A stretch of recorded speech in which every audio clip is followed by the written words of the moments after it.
Antimicrobial resistance, you gotta finish the pack. They didn't tell us you were gonna pop a tendon or blow a valve in your heart, right? It's at the end of the day, it's not about making you better. Money makes the world go round. It just does, right? So I encourage you, take this information, learn from it, just little pieces. That's why we have just a few healthy snacks. You may not, Jessie, she's like, I don't like half of that, but I can eat some of it. You know, what can you do, right? So along my journey, I started learning more and more and more. I got a job with a company called Standard Process. It is a nutrition company. That's my day job. It's in a Standard Process pitch. They've heard me say it 1,000 times. I'm not here for that. I'm here to educate, right? Standard Process does have whole-based, food-based supplements, but it doesn't matter if you don't start with your plate. Your plate is your fate. You cannot supplement yourself out of a bad diet, period. I have a lot of customers who they're going to push a bunch of supplements, but they never talk to their patients about what they're putting in their body, right? And I have some practitioners who do a little bit of Standard Process and a little bit of other products because they drill it in about what's on that plate, because it matters, right? So I could go on and on forever about that. It's not my show, it's Dr. Hewlett's. All right, so along this journey, I started doing little mini events with a lady named Dr. Amara Kimball. It morphed into Secrets in Healthcare. This year will be our 5th one, and we double every single year. At that conference, and I'm glad Jessie brought it up, I encourage you to come. It is 2 days packed. Yes, there are chiropractors on that stage talking about nutrition, but we also have, we're very close to locking them down. Kendra will appreciate this. We have 2 mental health experts coming, and they are phenomenal. We've got a pharmacist who is phenomenal. We have a holistic dentist. We have a holistic vet flying in. We're covering almost everything that we can, all right? And it's a lot of work. Jessie is our admin, and she has worked her tail off for that. Last thing I'll say before I get to these 2 modalities that I'm going to tell you about, I've had a lot of customers through the years, a lot, on the medical side of the fence and on the natural side of the fence. You have a really good one sitting here. She researches all the time, all the time. She is not a public speaker. She doesn't like it for her to be putting this on as a big move. I am so proud. She has worked nonstop to try to get information out to people. She's not making money doing it because she's just getting started, but she has put her heart and soul into this more than some of my customers who have been doing this 30, 40, 50 years.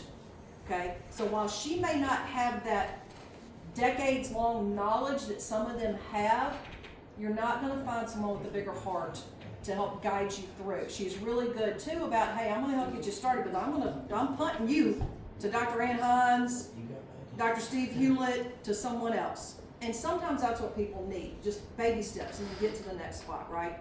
Okay, so one of the things I'm doing, that yes, I have a master's of science, I was a whatever teacher, pharma, medical device. I created a medical device. I have some patents. That thing's trying to get through the FDA this year. My new things though, nutritional therapy practitioner, that's called NTP. I can take on clients too. I don't want clients. I am not your person. I am not nice, and I don't want to hear it. I don't. You need to go see them, right? When I presented last year, people ask me when I do their live blood, the first thing they want to know, what should I take? Take your fork, what? Out of your mouth. That's where it has to start. I am not that person, right? But I'm doing live blood analysis, and I'm also running a product called the Heart Sound Recorder. The Heart Sound Recorder uses a very sensitive microphone that they use to measure earthquakes. It is, and I'm going to show you in a second, very sensitive. And it measures the rate, rhythm, and tone of the heart. Not the focus of today, but I'm going to demonstrate it, just show you a little bit on Jessie. I just scanned Paul and Jessie said, I know I got something going on because of this, this, this. Sure enough, ran her graph, and I have It's actually behind you. Is it behind? Okay, thank you. I have a doctor I work with, Dr. Lowell Keppel. He's a speaker this year too at Secrets in Healthcare. That man is the bomb of the heart sound recorder, like Dr. Hewlett is with drugs. Yep. And he straight up told me, he's like, nope, Jesse's got to do this and Paul's got to do this.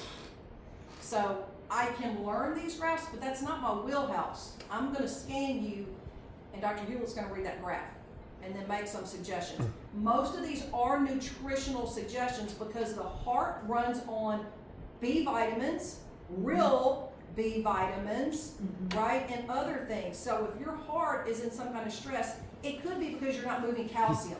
You're not doing other things. So yes, he will make recommendations like, get some calcium lactate on them, get some Prostex, get that back. But at the end of the day, you got to fix the plate. You got to fix the plate and get the toxins out, regardless. I don't care what side of the fence you're on, allopathic or natural. At the end of the day, people are sick for two reasons. That they are nutrient deficient and toxic. It is not because everything is what? Genetic. Genetic. Yeah. Yes, there's a genetic component, but it's not why everybody's sick, right?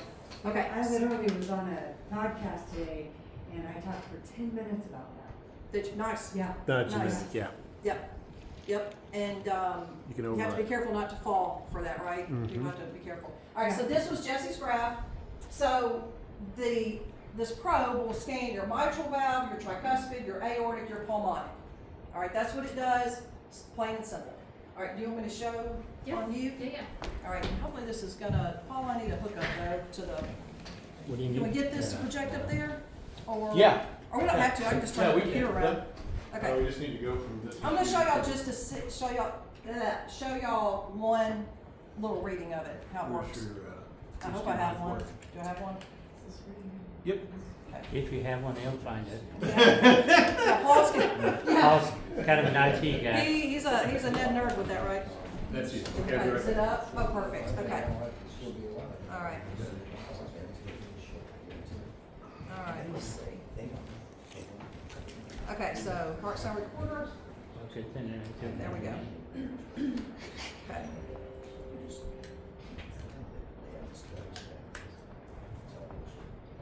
Now the heart sound recorder, it started off as a different version. That's not important. Dr. Royal Lee, who invented standard process back in the 1920s, he invented this product. And he's like, people are sick because they're now stripping the bran and the germ out of the wheat. They're giving the bran and the germ to the pigs and the cows, and they're giving us the leftover garbage for the bread. So when you see bread that says fortified with, why does it have to be fortified? Why can't it just be real food?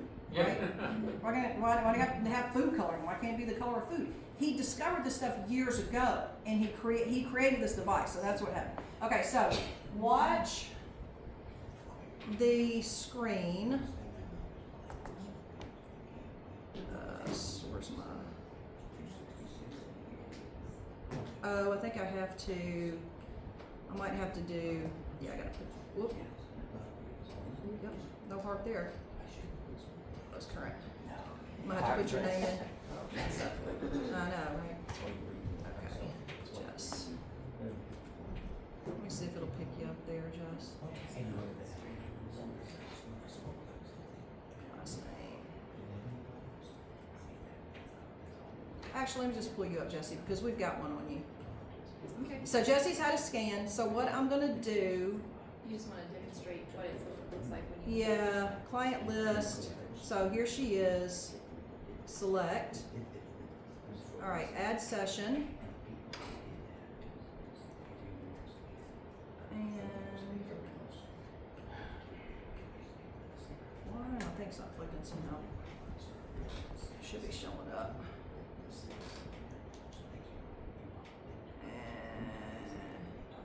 I don't know what I'm doing wrong here.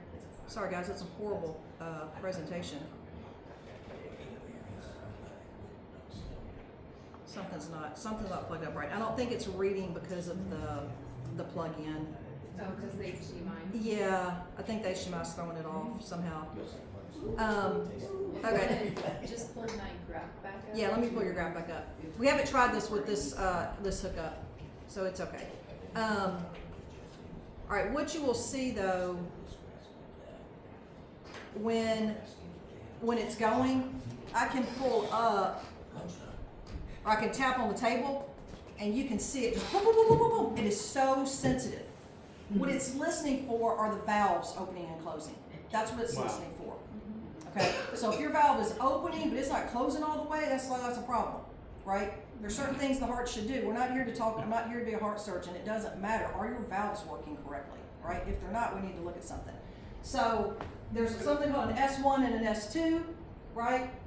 Dr. Keppel, Law Keppel, he's going to look at S1 and S2. These should be very sharp and pointy, and there should be a second sound going on. First sound, second sound. Jesse's are off.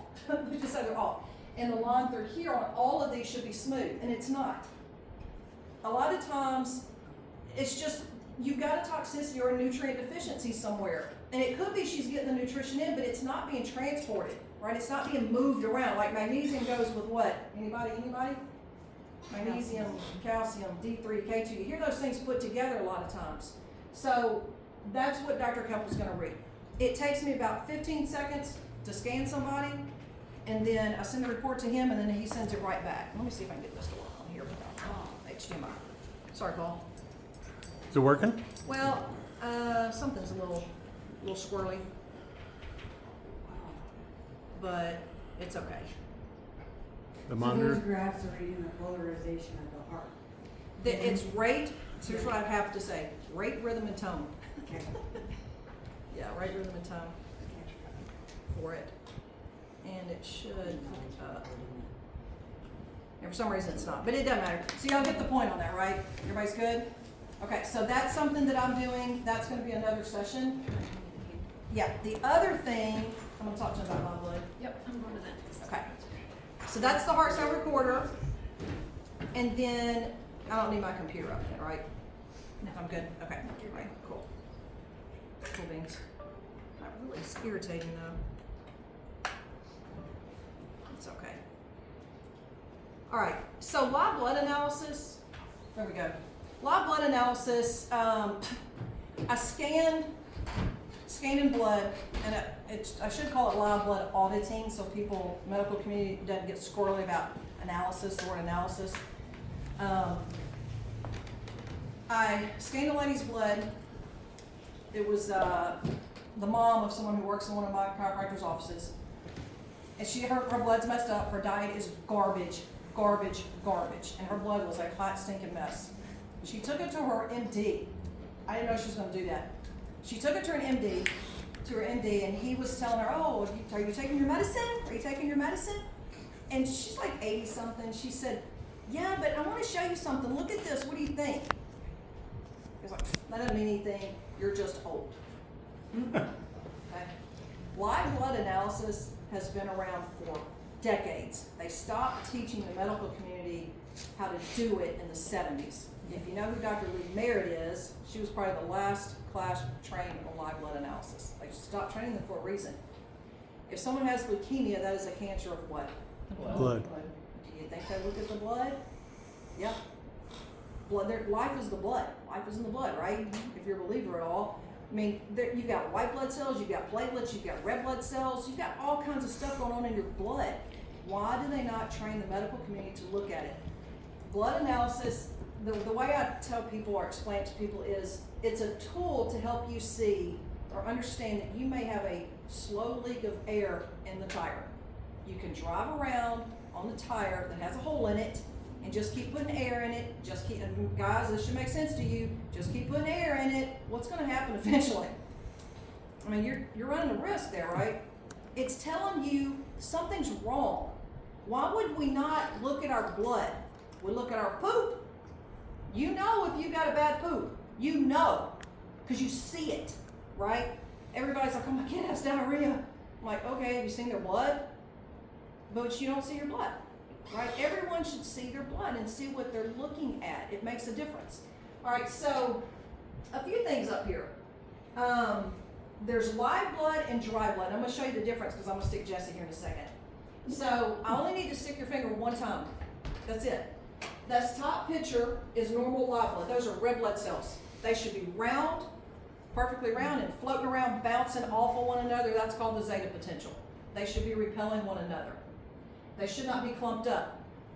If they're clumped up like this, that's a cortisol ring. You've got some high cortisol in your body. If someone ran your lab work and looked at your cortisol, you're probably high. All right, stress, whatever's going on. That's cortisol rate. This right here, see how these red blood cells clumped up? And then see this mess in here? That's thrombosis. So when I see a bunch of that, it starts as fibrin, well, it starts as rouleau, clumpy blood, which can turn into this, RBC rings, red blood cell rings. And then you get something, usually I see this on people and I can tell they're gonna have what's called spicules. It's white lines, white fibrin lines. When those start sticking together, now I've got thrombosis. So if I see a bunch of rouleau, sticky blood stuck together, now remember, those red blood cells have to move through capillaries. Are they gonna move real well when you've got this going on? Do you think that's important to know? Right? If you've got clumped up blood, you've got a bunch of thrombosis built up, what do you think you're headed for? Heart attack. Hypertension, what? Stroke. Head to a stroke. You go to a medical office and they're gonna say, just take your pill. Well, why? Take your statin. Why did you get like this to begin with? Why is it like this? It's because of this right here. That's exactly why. All right? So it doesn't matter what drugs you take. At the end of the day, your blood is not statin deficient or lisinopril deficient, right? Right. There's a reason we got our blood to look like this. All right, dry blood, that's normal up top. Okay? Does that look normal to y'all? Mm-mm. This is a toxic bowel. That is a toxic, sick bowel. That was on a 14-year-old. That's a bad diet. 14-year-old, if it doesn't get flipped around, it's going to be a hot, stinking mess. And then someone like that, and they don't know better. They don't know better, right? But we don't eat like our grandmothers fed us. I ate out of my grandma's garden. It's quick, easy. I'm too busy. My grandmother was busy raising 5 grandkids and growing a garden and literally cranking the head off the chicken, and we pulled the feathers out. She was busy too, but we ate out of the garden because we were poor. That's all we had. Thank gosh. So this has got to get fixed. This is not a pill. A pill cannot fix this, can it, Dr. Hewlett? Nope. It can't No. fix it. You know, and this kid is going to have problems. It's anyone, oh, I'm sick all the time, my gut hurts. Here, take a pill. Take a pill, take a pill, take a pill. It's not going to fix it. This, do you see these white radial spokes right here? That tells me that someone is mineral deficient. You have to have minerals, and that is Dr. Hewlett's talk here in a second. The body is made up of them. It's not made up of statins and whatever. So I look for things like this so that I can say, hey man, I'm going to send your report to Jesse. I'm going to send your report to Dr. Hewlett. I'm going to send your report to Dr. Ann Hines, Dr. Elaine Carter. Pick one. I've got a host of people I work with who I trust. You go see them, because remember, I don't like to talk to people about this. I'm going to say take your fork out of your mouth. Go work with them, and let's see what we can do, right? So that's what the report, this is an example of the report. Okay, so this is what I'm dealing with. Yeah, this is a cool picture over here. Let me just tell you that this is a lot of clumped up red blood cells in here. And this thing right here, people ask me all the time when I see crystal-like formations, like, oh my God, is that nanotech? I had a lady ask me, I want to know exactly what it is. And I said back to her, what are you going to do about it?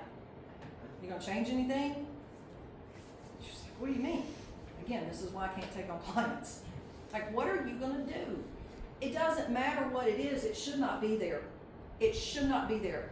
My go-to for anyone with foreign objects in their body is get some enzymes in.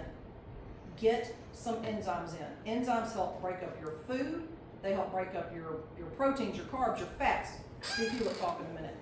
You've got to get enzymes in to help eat these things up. Enzymes help eat up inflammation too. I have a lot of chiropractors who use a product called Multizyme from Standard Process. Someone's got inflammation, eat a bunch of Multizyme. It eats up the inflammation. It does, I tried it. But the food is enzyme deficient, right? We're cooking the crap out of our food. Now you've got no enzymes left. Was at dinner with one of my chiropractors and his wife a while back, Debbie and Steve Traeger. And I had a steak and I ordered it medium well because I didn't want it to come with any red. It just grosses me out. And he rolled his eyes at me. I'm like, oh God, what did I do? I get called out all the time. It's like, you just cooked all the enzymes out of that steak. She'll take it medium rare. I said, yes, sir.